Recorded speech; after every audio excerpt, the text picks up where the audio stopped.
Hello, good morning mga guys. Ito nga pala, nandito kumakain ako ng iipon na naman ako ng aking enerhiya para sa pagsabak ng mga trabaho ko sa buong maghapong ito. Mahalaga talaga ang pagkain ng umaga kasi yan ang pinaka source of lakas natin. Yan talaga yung umagahan, ang bawal i-skip kasi dyan tayo kumukuha ng lakas sa buong araw. Hindi ko sinasabing hindi mahalaga ang tanghalian at gabihan, pero talagang mas mahalaga, sabi ng doktor, ang pagkain natin ng umagahan kasi nga dyan tayo kumukuha ng persa. At ang aking magandang anak kailangan kumain mag-isa para hindi siya nangiistorbo ng iba. At ang aking nga palang darling, ayan o, sarap kumain din. Yung aking panganay wala dito at nasa labas yun kanina. Ayaw pa niya kumain kasi nga hate niya yung ulam. Ewan ko ba sa batang ito, ayaw niya nung ulam namin. Sarap na sarap naman. Ewan ko ba, ayaw niya ng mga karne, gusto niya lang itlog, ano ba, noodles.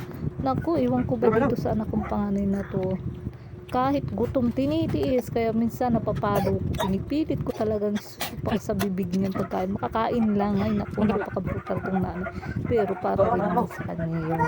Kumakain ako na hindi talaga sa akin mawala yung may mangga ako sa tabi, tamis-tamis sa pantanggal kasi yun ang umay ko. Madali kasi ako maumay, kaso nga lang kaya inahaluan ko talaga ng mangga ng pampaano ko, dessert.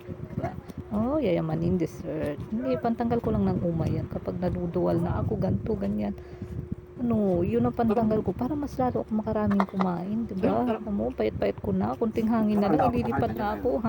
Char. Ano, kunting pa, ano pa, si San Pedro na lang ata hindi napirma. At ililipat na ako. Tama nga, sa payat ko. Pero thankful ako.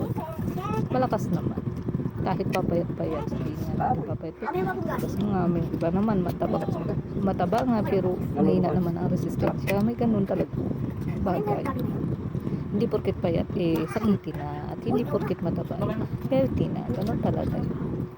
Dito nga kain ako ng kain. Grabe, saan ko kaya, tinatanong ko din minsan na sarili ko, saan ko kaya nilalagay yung kinakain ko, ano? At kain ako ng kain, bakit ba? Saan ba napupunta?